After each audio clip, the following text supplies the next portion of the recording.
There are just some design and dress enhancement staples that will transcend all time and space in the fashion world. And although voluminous dresses are having a moment, we know that trends come and go. So where does that leave the petticoat? In this brief video, I'll give you a little bit of a history about the petticoat, its origins, and what exactly it's used for in dressmaking. In this clip, you see some talented designers putting together a detachable petticoat, which is always an option if you have a really big dress and you can't really transport it different places in its current state. So I just wanted to add this video because I thought it was really a great way to just showcase the versatility of petticoats with this beautiful dress. According to Britannica, the petticoat probably derived from the French word petit coat, meaning little coat. It appeared in 15th century literature in reference to a kind of padded waistcoat or undercoat worn for warmth over a shirt by men.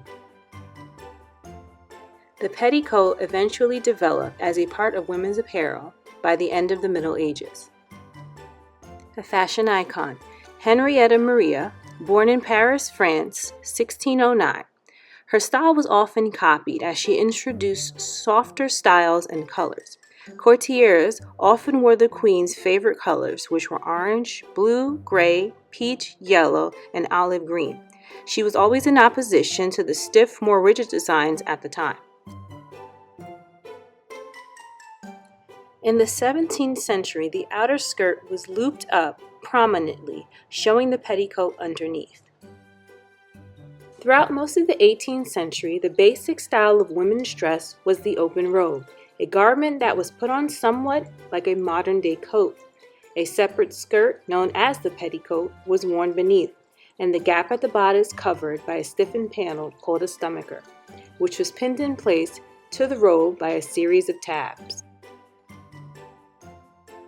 By the 18th century, the petticoat had a more prominent feature with the inverted V opening for the popular polonaise style. The polonaise style could be defined as some of the dress's overskirts could be lifted up and draped in swags like a pair of curtains. The effect was called polonaise.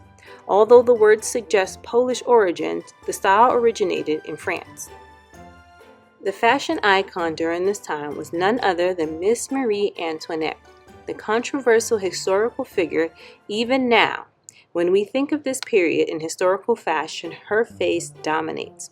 The Austrian-born fashion revolutionary was well known for the polonaise style dress, as well as her poof hairstyle introduced at her husband's 1774 crowning as King of France.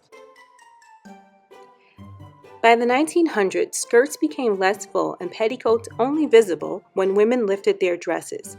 Thereafter, petticoats became increasingly less important and were only worn as undergarments. Please enjoy the rest of this video as I take you through a brief video walkthrough of how I created a petticoat for one of my recent bridal designs. In the future, I will be making a step-by-step instructional video on how you guys can create a ball gown petticoat from start to finish, so definitely keep a lookout for that.